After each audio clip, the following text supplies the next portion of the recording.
you everyone for tuning into today's webcast. My name is Dina M. Pagan, ARF's Marketing Manager and your moderator for today.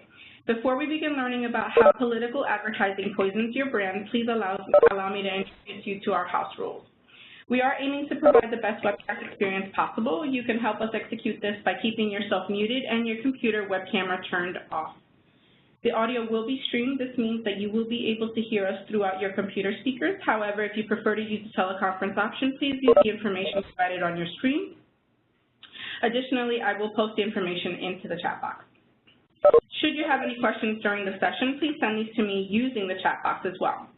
ARF does not own the rights to the presentation. However, the session will be recorded. If you would like to review the recorded event, the file will be available within 2 weeks from today. We are extending the conversation on social media. If you would like to join us, please use hashtag ARFwebcast.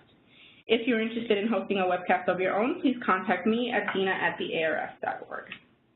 We do have a few events coming up. Through March 2nd, the ARF is hosting our winter session of the Leadership Lab. This semester will give you the tools to make the complicated ad tech world more simple. If you're in the Cincinnati area this week, join us for our Women in Analytics workshop on storytelling hosted by 8451 Group. Last but not least, I invite you to join us with Ad Age's Executive of the Year, Wendy Clark, Peacemaker Jose Miguel Sokolov at the ARF's annual conference in March, along with gymnastics champion turned CMO, Jen Say, and financial marketing guru, Raja Rajamanar. If you're interested in any of these events or other ARF programs, you can visit our website for further details or contact me at dina@thearf.org. And without further delay, I present to you today's webcast, The Hangover Effect, How Political Advertising Poisons Your Brand with Forethought Research and JWT. So hi, everyone. Thank you so much for joining us. My name is Karen Monteculo. I'm a Director of Insights and Analytics at J. Walter Thompson. And I'm going to be pinch hitting today for Mark Truss, who came down with, unfortunately, a nasty case of the flu. So he sends his greetings and is bummed to miss it, but I'm happy to take the reins from the J. Walter Thompson perspective. So Michael and I are really excited to share with you this fascinating piece of research that really begins to unpack what we're calling the political hangover effect.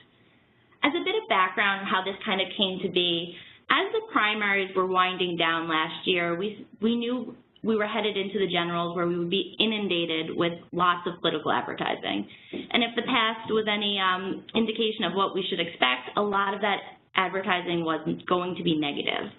So in discussions we were having around the agency, we were really wondering, we knew how it personally affected us, negative political advertising, but we wondered how it affected consumers at large, and more importantly, how that political advertising impacted our brands, if at all.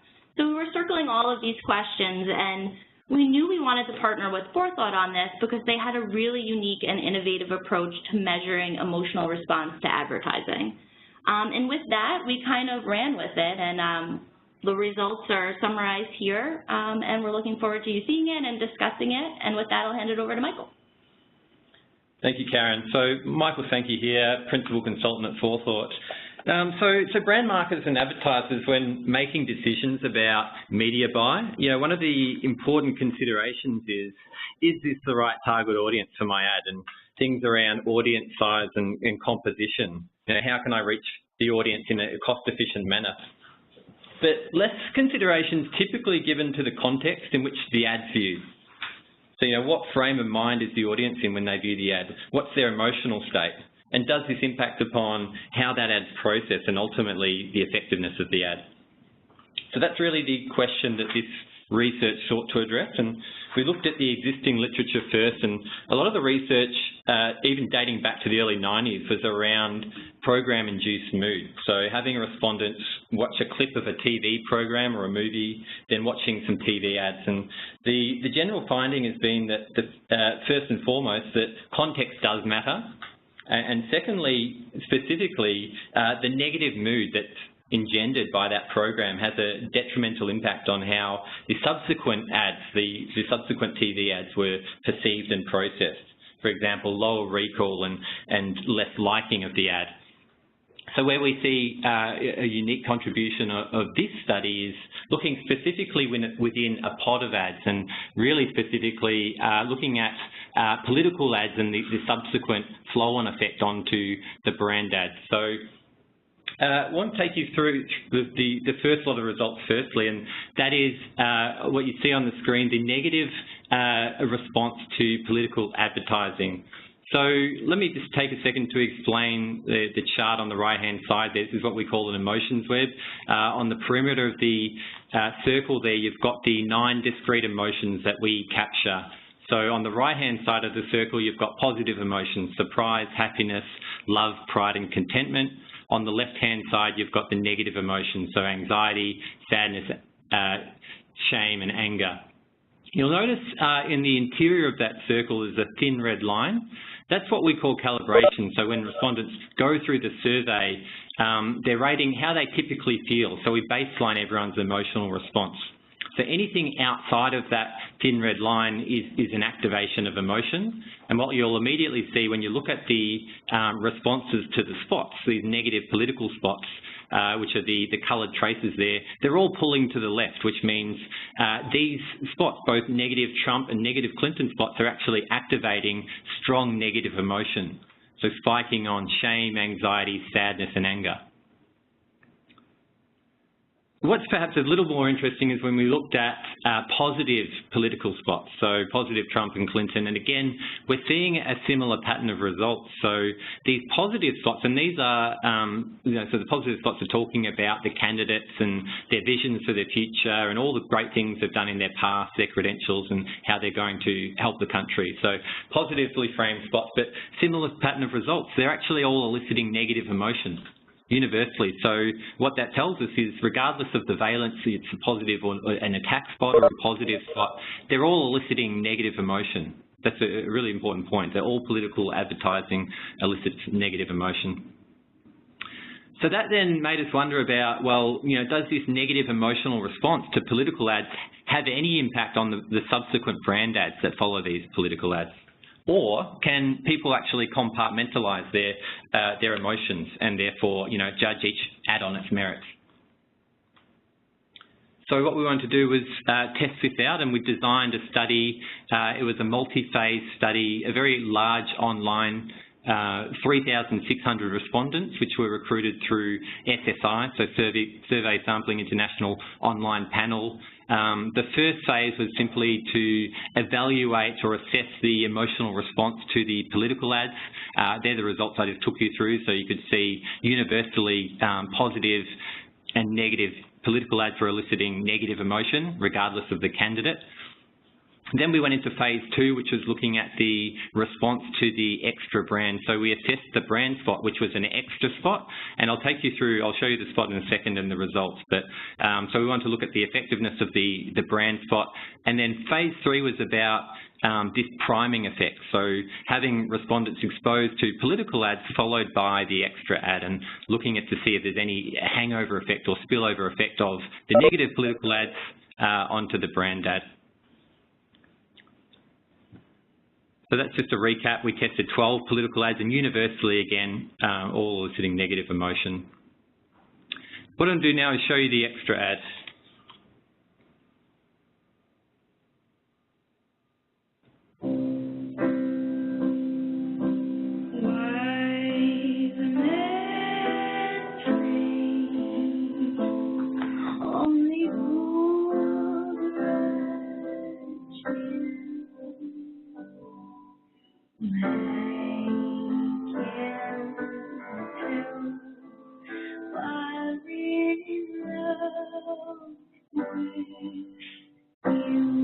Give extra, get extra.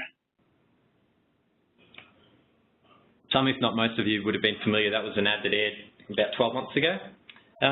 So what did we find? So casting aside all the political stuff, this is purely looking at the emotional response to the extra brand.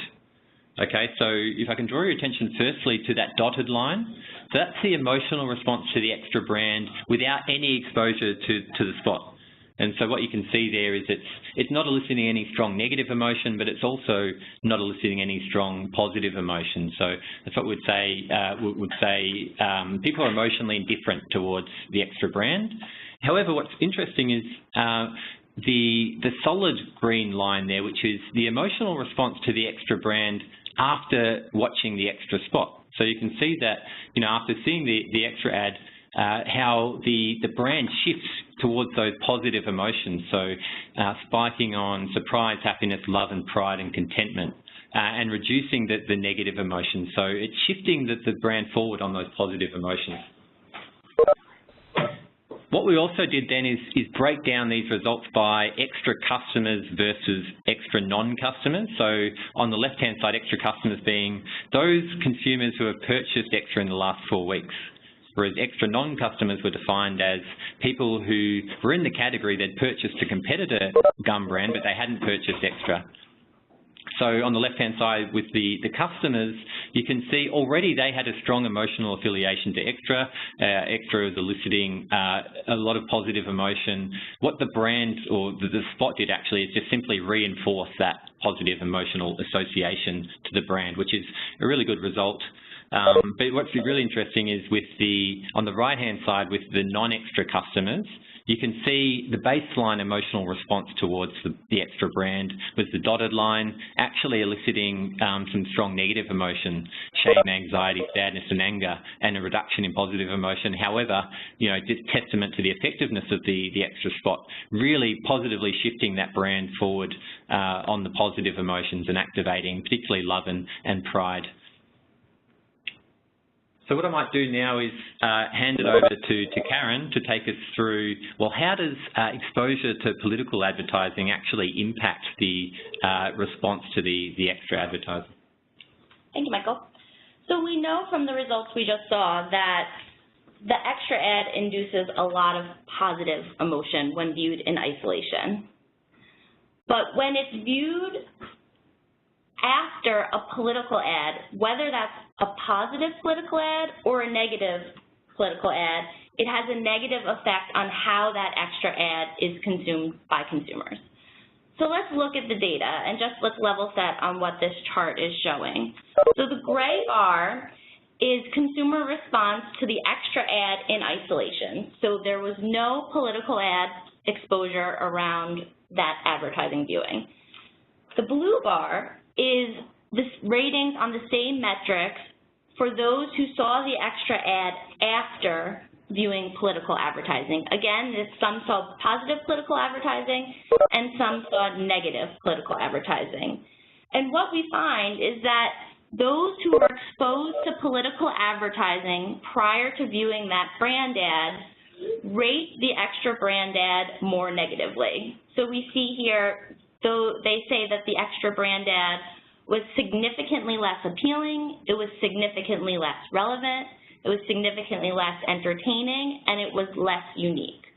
So that kind of confirmed our hypotheses that maybe there is this hangover effect in terms of how consumers are consuming that content when it's surrounded by political advertising. But what kind of surprised us is that this negative political hangover goes beyond just the ad that they're consuming. It has an impact on the overall brand equity as well, which is somewhat alarming given just how much political advertising we saw this past election cycle. So what we're looking at here is how consumers are rating extras product performance, brand reputation, product quality, and product value. And here we see, again, that those who are rating the extra ad after seeing political advertising have a much more negative view of the extra brand. And that goes to very specific product attributes as well, which is really interesting, right? So they're not just having a more negative view of the ad and the brand, but also things like how it tastes, how long the flavor is going to last. So we were kind of joking amongst ourselves that this really does prove that kind of political advertising leaves this bad taste in your mouth.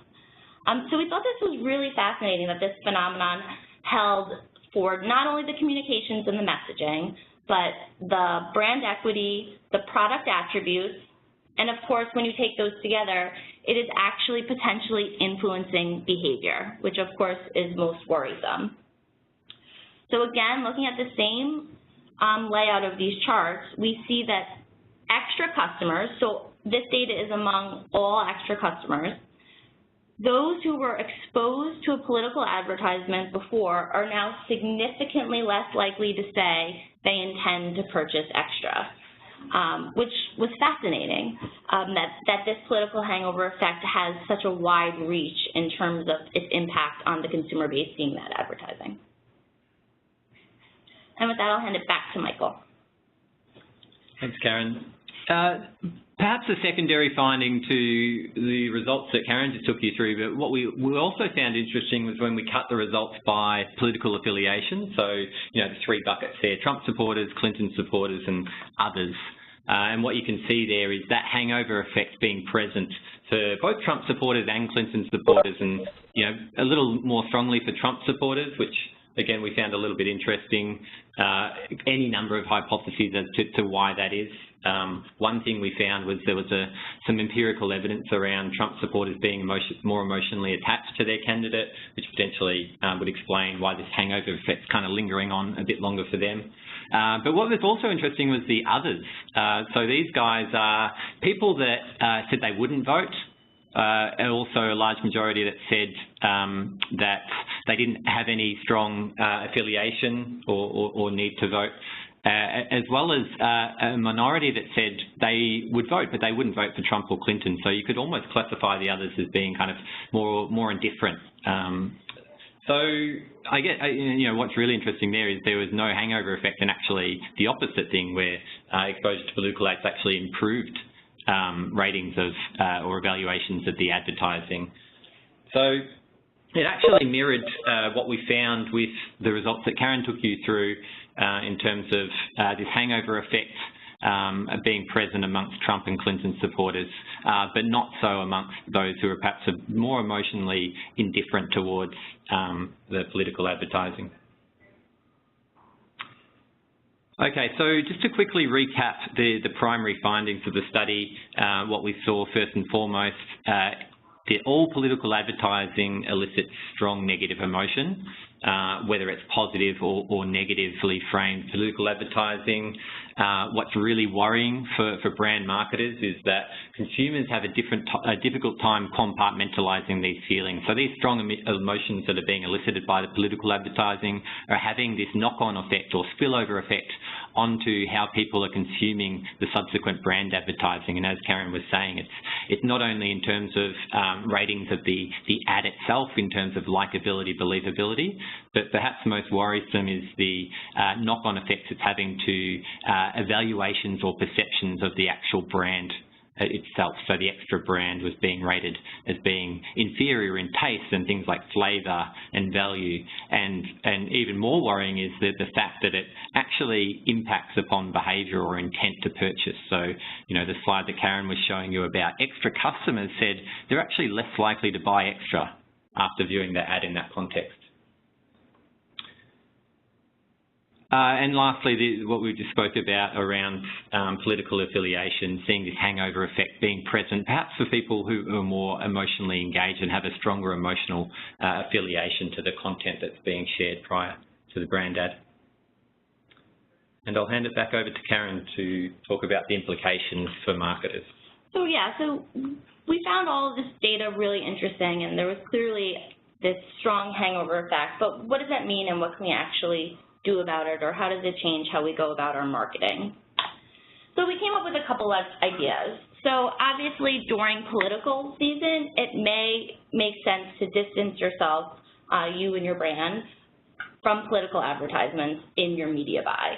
So we don't know from this research how long that political hangover lasts. We imagine it would wane as we get further away from seeing that political spot. But we know that if you immediately follow a political advertisement, that it does impact the way the ad is consumed and the way your brand is perceived. So as much as possible, when we're thinking about our media buys, we should consider how and where and in what context political advertising will surround it, your brand ad. Specifically in battleground states where we know candidates are spending astronomical amounts on TV, consider swinging away from TV completely. So is there an opportunity to move to more digital or some context that you can control more? and just be strategic about where those placements are, given that we know in battleground states consumers are just being inundated with this political advertising. So one thing we talked about was the first debate between Hillary Clinton and Donald Trump. There was a lot of talk about advertising right after the debate ended, because that debate aired without commercials. Because audience levels were going to be so large, there was some competition over advertising in that pod. But what this data tells us is that that might not actually be the most valuable place to place your brand, because consumers are likely in a very negative mindset after having watched that debate. So what it tells us is we have to consider not only the quality of the placement in addition to the quantity of viewers. I'll also add just a quick build on that as well, is that, you know, a lot of, we saw in the campaigns leading up to the presidential election around brands trying to inject themselves into the political conversation. So infusing political content into their actual ads and their campaigns, which, you know, given this finding in light of the fact that it actually political content elicits negative emotion, that might not be such a great idea. Yeah, and it's regardless of if it's positive or negative, just the presence of a political message induces a negative response among consumers. So this point right here, I think, is really important, and I know Michael will have some thoughts on this as well, but more broadly speaking, we as marketers really need to consider how other content that surrounds our advertising may impact our brand. So yes, this was very specific to political advertising, but does this negative hangover effect, is that the same for if I saw a very negative documentary, or if I saw some type of brand ad that I had a negative visceral reaction to? Does that same type of consumer response follow with your brand ad?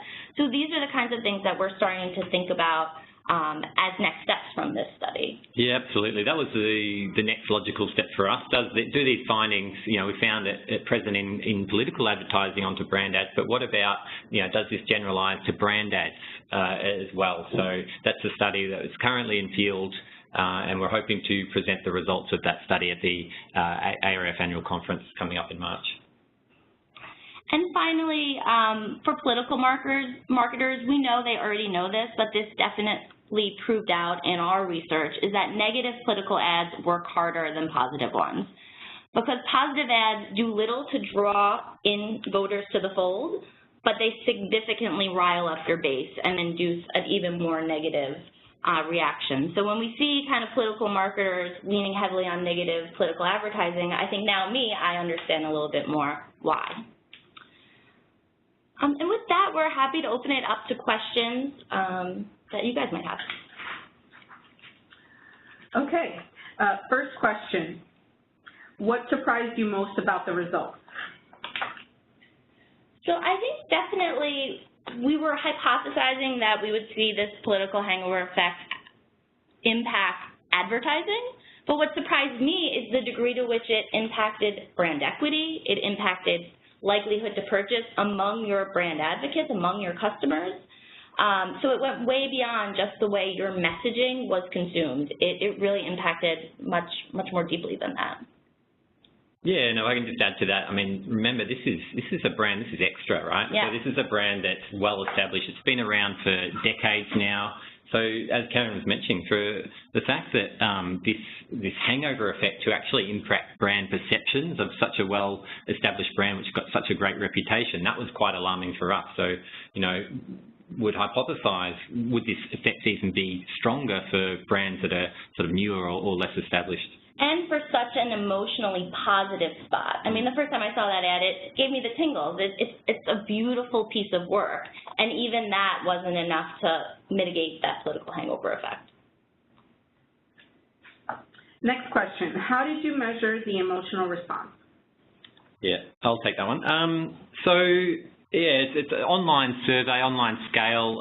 It's a patented methodology, so it's got it patented in the US, UK and Australia. It's a metaphor-based scale.